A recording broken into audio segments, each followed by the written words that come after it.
Let's take the cute little sea sponge that lives at the bottom of the ocean in a pineapple and make him a little bit more twisted and creepy. Welcome back to Metal's Horror House episode 4. Now, if you're ready to turn our favorite little sea sponge, SpongeBob SquarePants, into something, well, more horrific instead of cute, well, then grab your tablet and pen and your favorite sculpting program or a ball of clay, or if you just like to watch sculpting videos, sit back, relax, while we make a terrifying version of SpongeBob.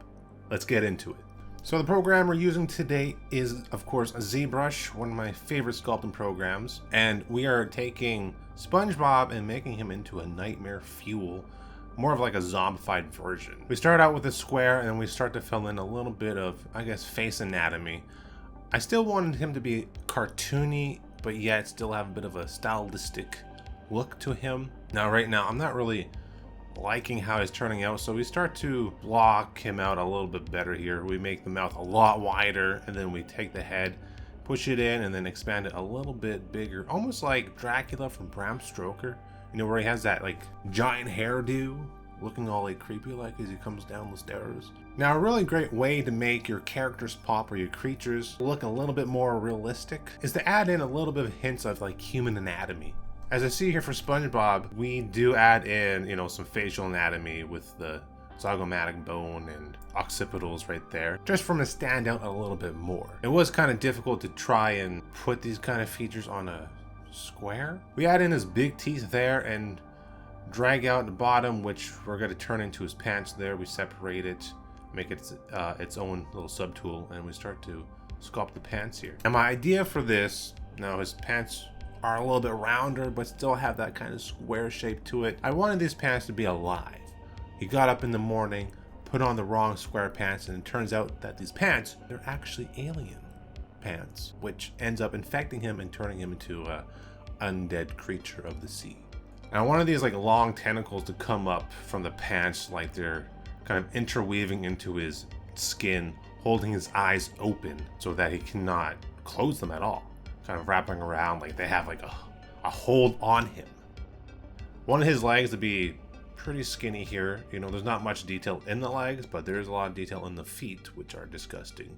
Of course, we add in a nice tongue, play around with it a little bit, but we end up having kind of like a more fat tongue instead of a venom-like tongue. I love my venom tongues. I love when tongues like just stretch out and they look freaky, but I decided to keep it a little bit more simplistic here, almost like he's craving a Krabby Patty or brains. I always enjoyed sculpting tongues. I don't know what it is. I think it's just like the forms and how gross tongues can look. And tongues are pretty simple, and that's all we're doing here is just filling in the form and making it look like a tongue, really. Adding in that little bit of the tongue on the bottom. Alright guys, yeah. Alright, yeah. That little thing, I forget what it's called. Don't know why I add that because you don't see it. But it's always good to add those extra pieces. And then we start to add the little circles, the sponge circles around his body to make him look like a sponge. Right now he kind of looks like cheese, but trust me, he'll look like a sponge. And we're just doing different size circles here all around the body. We end up Z-remeshing his whole top here, so we get a better topology, so it looks a little bit cleaner. Added in some dangly bits in the throat there, blocking out more forms, trying to make his mouth look very gross, like a lot of fleshy little bits going on. Of course, putting in the lips here, a little bit more anatomy of the lips, the pillars of the mouth that are like right underneath the lip here, right there, as you can see, where the muscle here is pushing up that lip, and it forms those little, almost like little pillars at the lips right there. And we start filling in the holes again to make him look more like a sponge. Put in the eyes, make some eye bags here. He's gonna look really tired because these pants, you know, they don't let him sleep, and he's just walking around wanting to eat more fish flesh. Fish flesh? Yeah, fish flesh. Add in even more little circles here, little sponge pods. I'm not sure what you'd call it. Sponge pods? Something like that. Refining the forms.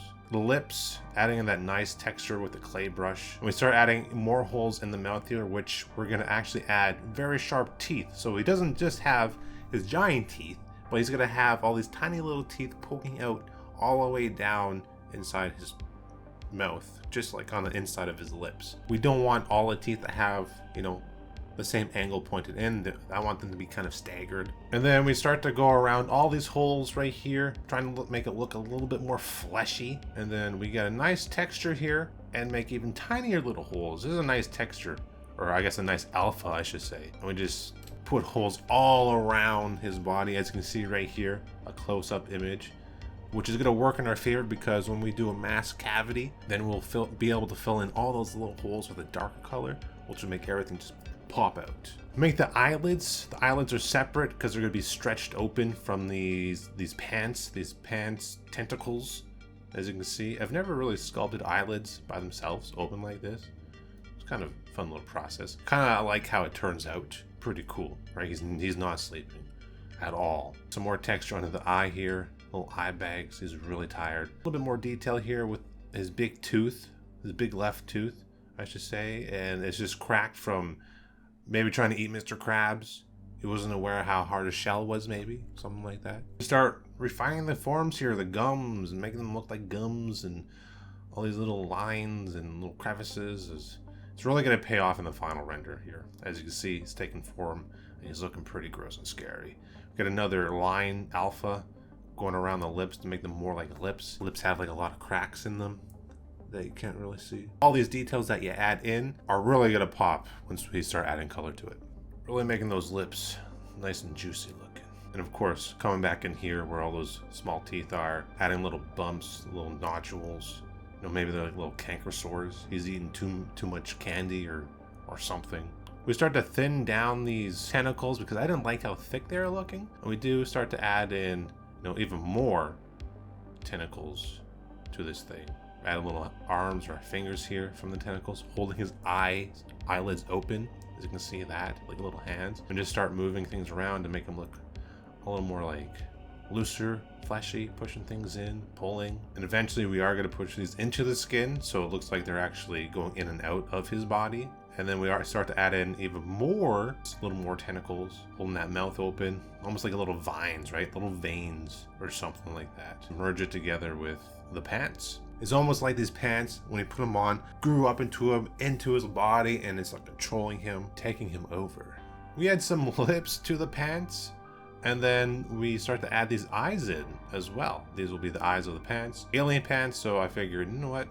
These pants, they should have eyes.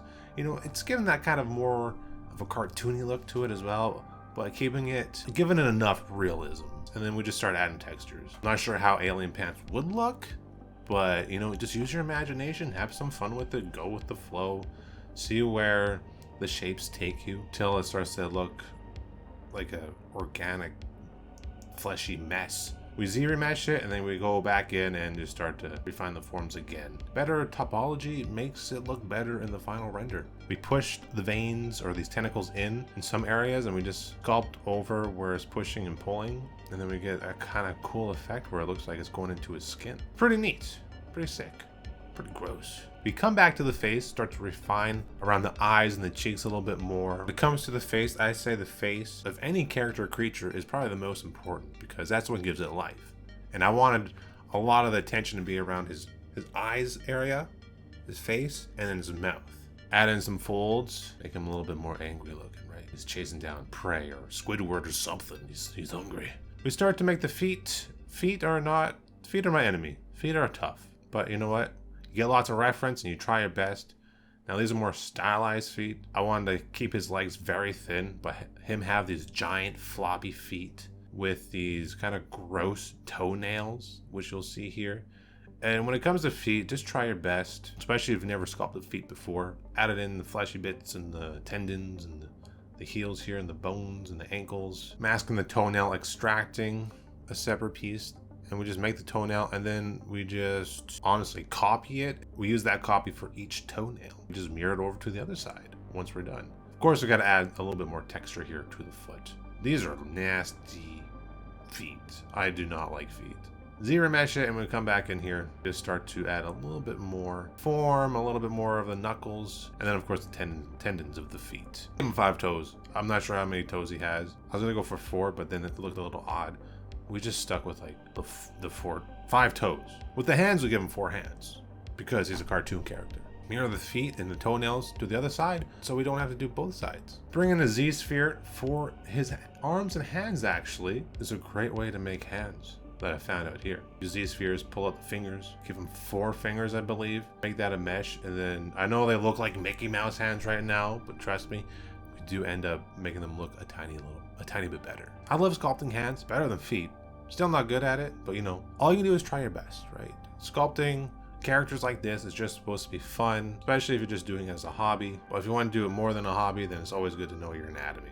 And then you try and push that anatomy when it comes to more stylized characters like this. Not my best hands, but they end up looking pretty gross and thick. I wanted him to have these like thick, almost like old man hands. We take that same texture we did over the body, tiny holes, and we just put it all over his arms and his hands. Bring in the nails, copy the nail to each finger, almost like claws. Mirror it all over, and boom, we have finished the hands. Now we start the painting, which is the fun part. Pants are brown, tongue is tongue color, teeth are white. We have to come back in here and paint his big buck teeth. Come in here and we find this nice kind of like a almost gray purple for the lips and for the tentacles going up his body. We will add more color in here in a little bit. Come back in and add some green highlights to around his face area. Yellow goes really good with green. It gives it more of that, almost that alien look to it. The gums, of course, are gum color pink, and all these colors will be kind of diluted once we get into the masking, the cavities and all that, and adding more of a overall color to it. Trying to fade that color out to the lips. Get a kind of a darker yellow here, put around the eyes. It's almost like a brown. A little bit of reds there as well. Giving him that kind of that really tired look. Like he's aware of what's happening to his body, but he has no control and he can't sleep. And he's just forever entwined with these alien pants and eating people. Eating fish. Make his eyes white with a little bit of a white iris there. I like that dead look to the eyes. Come back to his lips, make his lips a little bit orange. Fill in the circles with a darker, I guess a darker green. Make those sponge pores pop a bit more. We get a bit of a pink here and start to color over the purple. Add some blood to the teeth, make them look a little bit gross. Some orange. He's got gingivitis or something. We dirty up the teeth pretty good. They start to look pretty gross. Same goes with the smaller teeth. They kind of look like candy corns. Add a bit of a blue here around his face and pretty much the whole body. Wanted him to look dead. And a great way to do that, to make something look dead, is add blue. There's no blood left at all. The blood's dead in the body. But do sponges have blood? Does SpongeBob have blood? And just kind of add it all over his body. Now here we do a mask cavity, which masks all the little creases and all the little pores on this model. We invert that mask. We take down the color. We pick a darker color of what his body is, so a darker yellow. All those pores and creases filled in with that dark color. Not too much, just enough to make it pop. As you can see here, it all brings it together. But I didn't like it on the gums, so we actually masked the gums here. And we redo it. Do the same thing to the pants, you know, mask cavity, fill it in. Then here, we come to the eyes, make them white, add the red in with a black pupil. Offset the eyes a little bit, almost like they're looking in different directions. Add in some white highlights to the eyes, and then we got the final renders of SpongeBob, Nightmare SpongeBob. And of course, as you can see there, we added in a little bit of saliva. And then in my off time, I posed him to kind of look like he's like a walking zombie a little bit. And that is how you turn SpongeBob into a nightmare. What'd you all think? Did you like this? Do you have any requests for the next character that we should do here on the channel? Let me know in the comments down below. Now, if you like these sculpting videos, we do sculpt Monday, Wednesday, and Friday over on Twitch, where a lot of these things that you see here, we do live. So if you're interested in the whole process of how to do it, want some tips or something like that, feel free to come on over Metal's Horror House on Twitch. And if you haven't already, be sure to hit that like button and subscribe for more art videos like this. And as always, I'll see you in the next spooky art video.